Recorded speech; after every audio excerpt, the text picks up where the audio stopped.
fishing. People, when you're in the mood, let's go fishing. Well, it's just me and you. Head on down to the fishing hole. Grab your hat, get your pole. Let's go fishing when you're in the mood. Canadian Sport Fishing, brought to you in part by Rapala, premium fishing gear crafted from experience. Ducket Fishing, pro-driven. R&JMachine Electronics, R&JMachine, simply superior. Pro Sports Boats, tame the waters.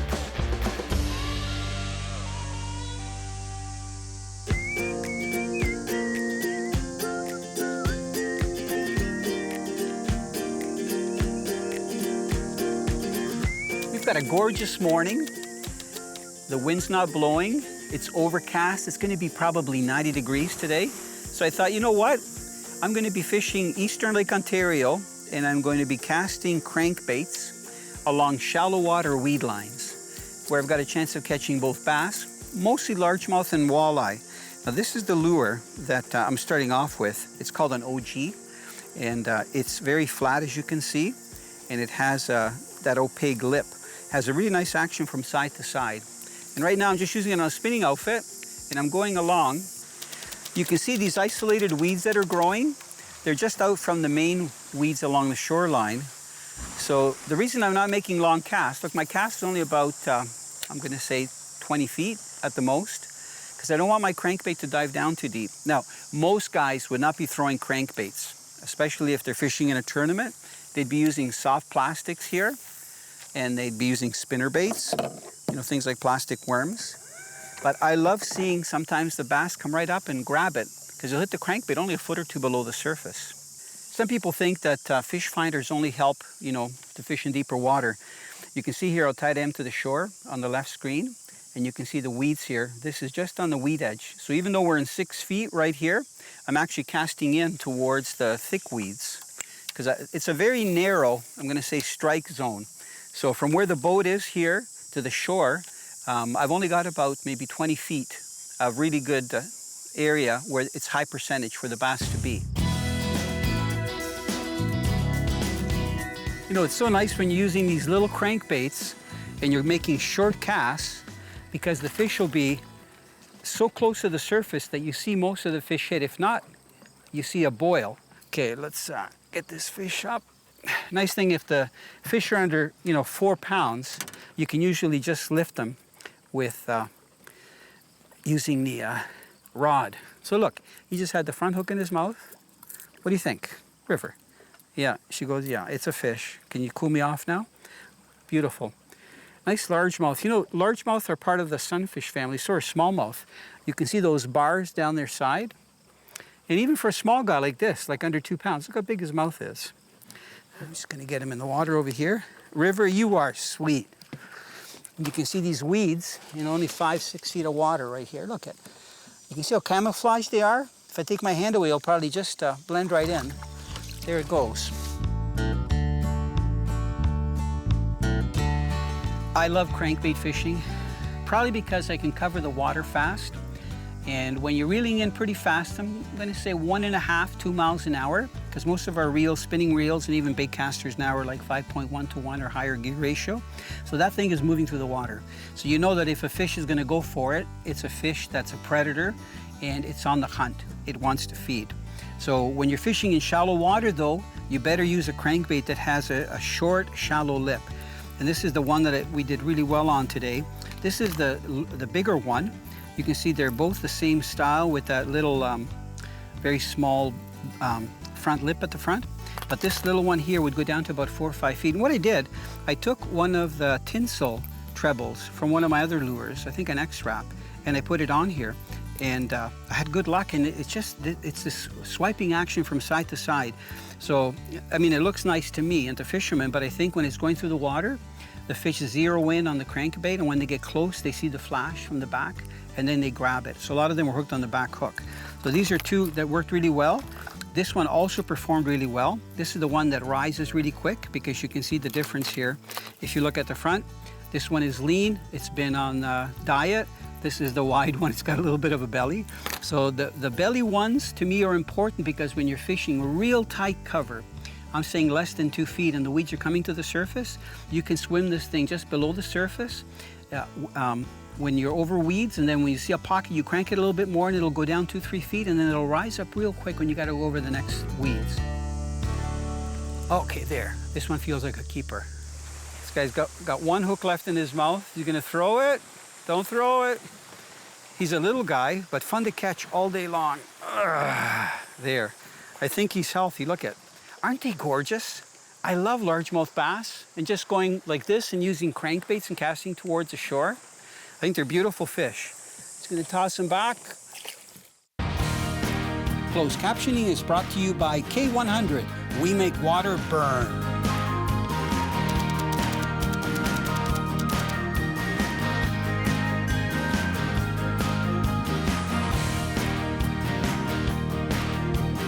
You know, I'm getting really good at catching small bass.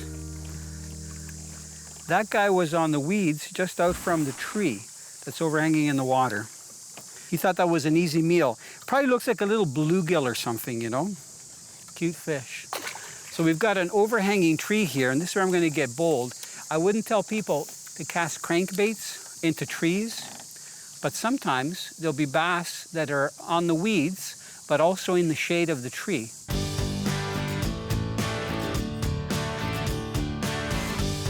I would call this rods to go. You know, what a nice gadget and what a nice way to keep your rods together. You know, this is one of the handiest rod holders that I've ever used. Number one, for carrying your stuff. You know, when you're going from spot to spot, you can see that even though we've got crankbaits, small baits, I've got worms, I've got a couple of jigs over here, nothing, they're ready to go, but nothing gets caught up. The other thing that I like is that it has the legs, so you can put it down and this stays at the back of the boat all the time. I'm going to put it in the position here so that you see, so that it's totally out of our way when we're fishing. They've never been a problem. So they're just like that when we're running. They don't fall over. They don't do anything. You know, it's funny because I had one person comment saying, you know, oh, it's just another thing to trip over in the boat. Well, you know what? We've never had an issue with it, and I use it in salt water and fresh water. And it's the angle. You can see the angle of the rods. Instead of having rod holders like on this boat, there's a rod holder at the front of the console.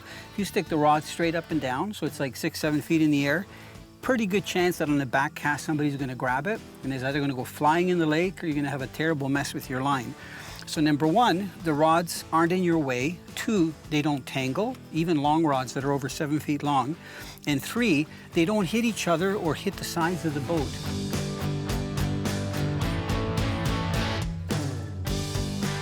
This guy's really tugging. I love these long one-piece rods. You know, the crankbaits usually do pretty good to hold the bass in. And, oh, a little heavier. I like it. So he felt bigger because he had the hooks kind of in his side. That nice largemouth. Man, they're very healthy. They are chunky. Beautiful fish. Okay, I'm just going to extend them out. Be gentle with the fish, and they'll be kind to you. I like using satchels because I can see what I've got in there.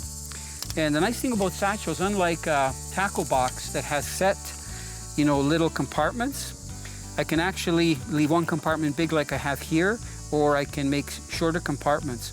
But look, these are some of the crankbaits that I've been using. This one is a Dives 2. I believe it's a 4, so it goes down to about 4 feet. And you can see that some of them have very lifelike colors. Like, look at that. That looks like a pumpkin seed or a bluegill. Some of them are brighter. They're like a yellow color. So the one I have on almost looks like, you know, a perch. So there's a lime one. But the one thing that all these crankbaits have in common, look, if you look at the lip, even though this one's a little bit longer, this lure has a shorter one, a wider one, they all have short lips. So that means they're not going to dive down too far. This one has that sure set hook. So it's got that, in case fish are hitting shorter, they're going to get hooked on that single hook. But all the fish that hit today have really grabbed it when I've been casting it. So one thing that I've learned is the fatter the crankbait, the more it'll float, it'll come up.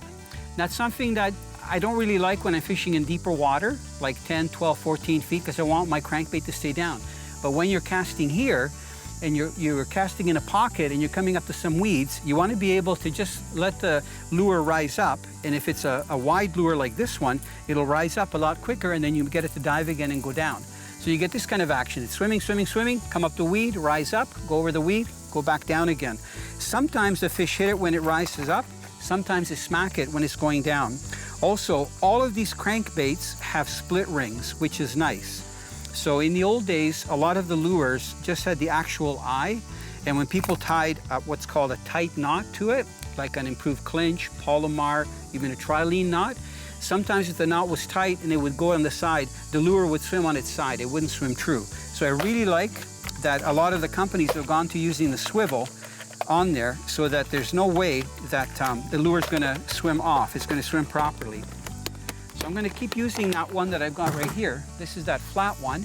And even though it's flat, it's not a chubby one. It still has that little, look at tiny lip.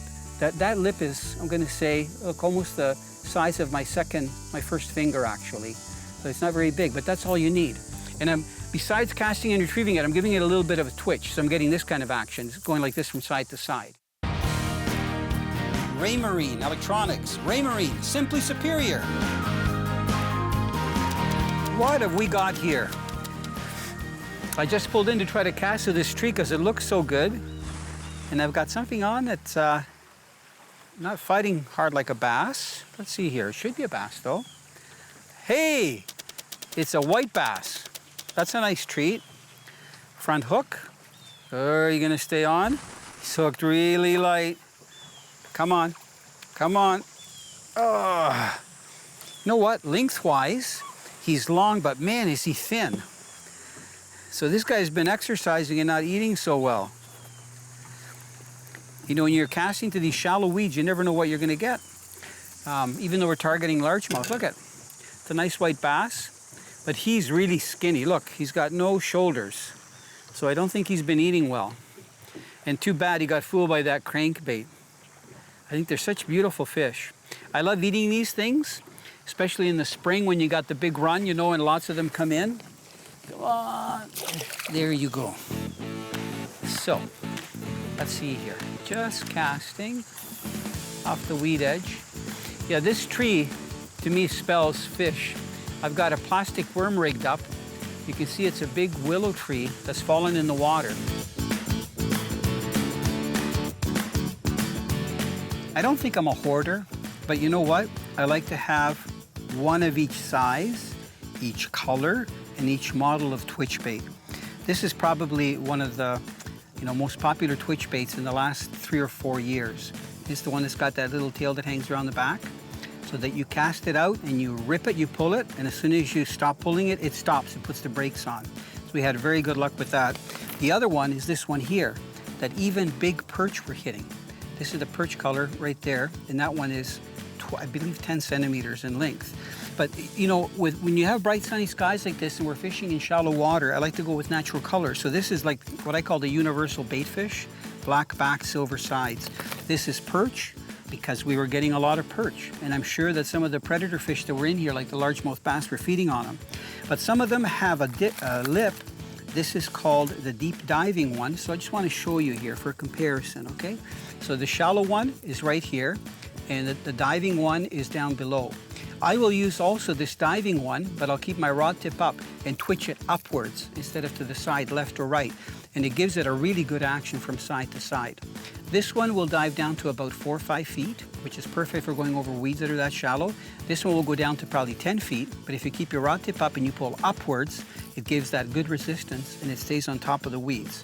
So if the water was cloudy, I would go with some of the darker colors.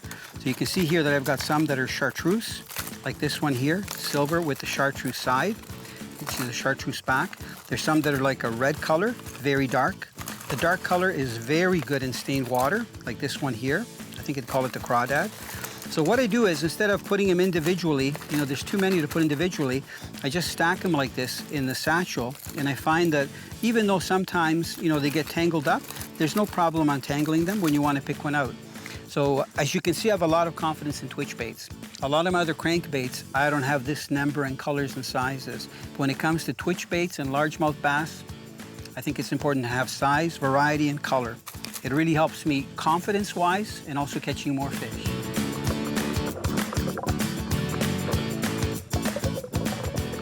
We've been working the shorelines, and because it's starting to get into the evening, it's about 5:30, I wanted to try fishing a large shallow flat. So this is average about 5 to 7 feet deep, and we're using twitch baits. And look what I got here. Oh, this is a nice jumbo perch.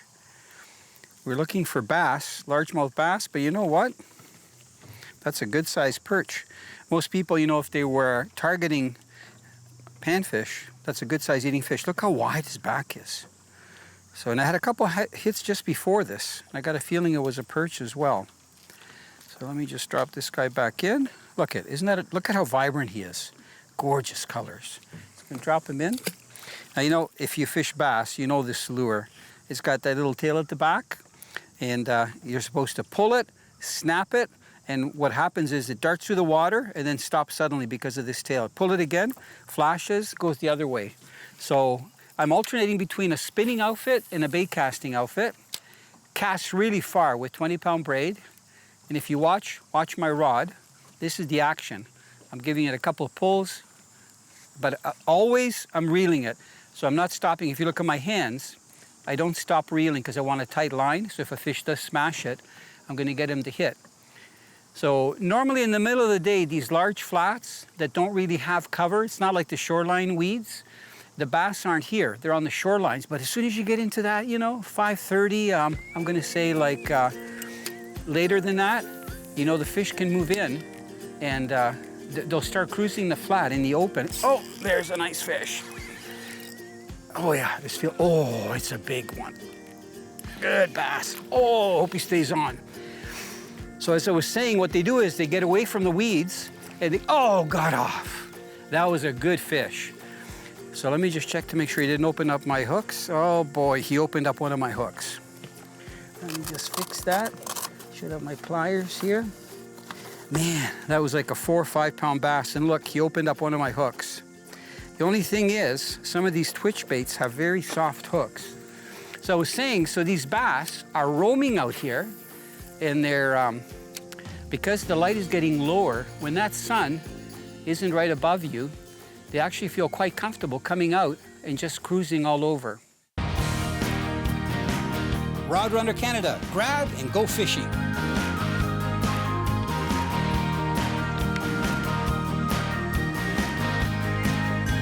Yes, oh, don't jump. Good sized bass. Man, fishing these flats is awesome. Look at, nice size fish. This water's so clear. You can see how the weeds are. Head shaking, look at. It's like being in an aquarium. Oh, gorgeous. They are so beautiful. He's got 2 hooks in his mouth, so he should stay on there. I find a lot of times when you find just the right transition of weeds on these flats, and you use the twitch baits and even crankbaits, you know, you can have some really good fun, even in the middle of the day. But the best time is when it starts to get low light. So can I lift them? Here, I think I can. This guy's probably going to be about 17, 18 inches. There. Grab them by the line.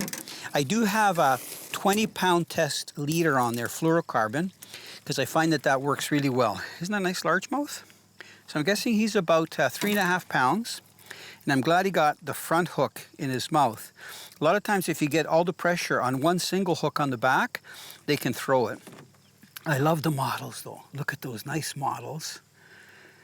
This guy was out, he was out to get something. And you know, we've had a lot of perch following here on this flat.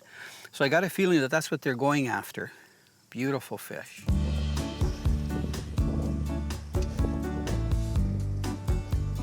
So this is nice, going from getting some nice perch for eating to hooking up some nice bass. This is amazing. Middle of the day.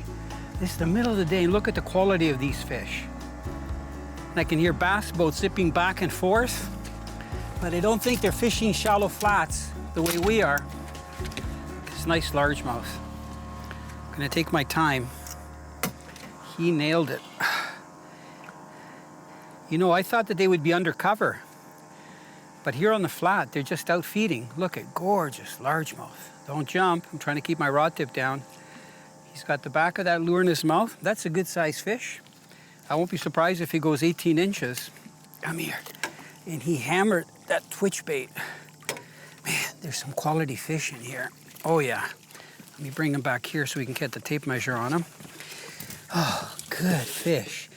Now look at, isn't that picture perfect? He's got the back hook in his mouth. Hey, don't thrash around. Man, he's thick. And he's got the other one tagged. Look at, nice largemouth to get in the middle of the day, working these flats that are shallow, working shorelines. His tail is a little bit worked, probably from the spring from spawning. That is a good size fish. Look at, nice and thick. Just get the hook out. You know what? He had that hook in his mouth, but it wasn't in very deep. Thank goodness that he didn't jump more than once, because a lot of times when they jump, they can throw that hook. Okay, I'm gonna put that down there. I don't want to keep him out too long, but I do want to get a measurement on him. So this is where I get to sit down for a split second. What a nice bass. He's got tons of energy. Gotta be careful when they jump around that you don't get spined. So there's the back of the tail. Okay, let me just go over here.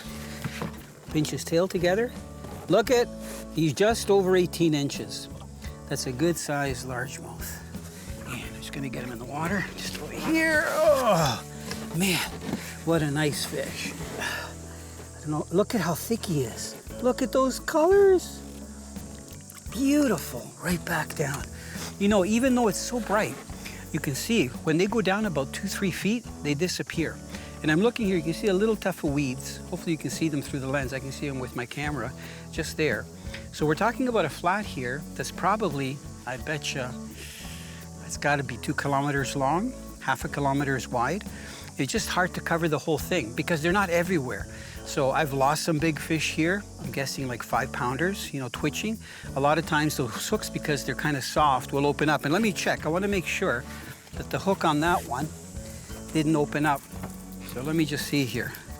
Because I know I've lost them where they're hooked up by one hook. No, it looks good. Probably because he didn't jump out of the water. But look, this has been the ticket today. Is that flashy? If I go like this, can you see that? Mirror finish is like amazing. That tiny shallow lip. You can look at it in my hand. I think that's 10 centimeters long. It's a perfect size, and when it's flashing through the water, it looks just like a perch. And there's lots of perch here. Canadian Sport Fishing, brought to you in part by Rapala, premium fishing gear crafted from experience. Ducket Fishing, pro-driven. R&JMachine Electronics, R&JMachine, simply superior. Pro Sports Boats, tame the waters. You've got miles upon miles of these shallow water weeds, and a lot of times people will just go by them because everything looks the same. But to me, it just gives me endless opportunities to cast crankbaits. So be prepared to hook a lot of weeds with the odd bass.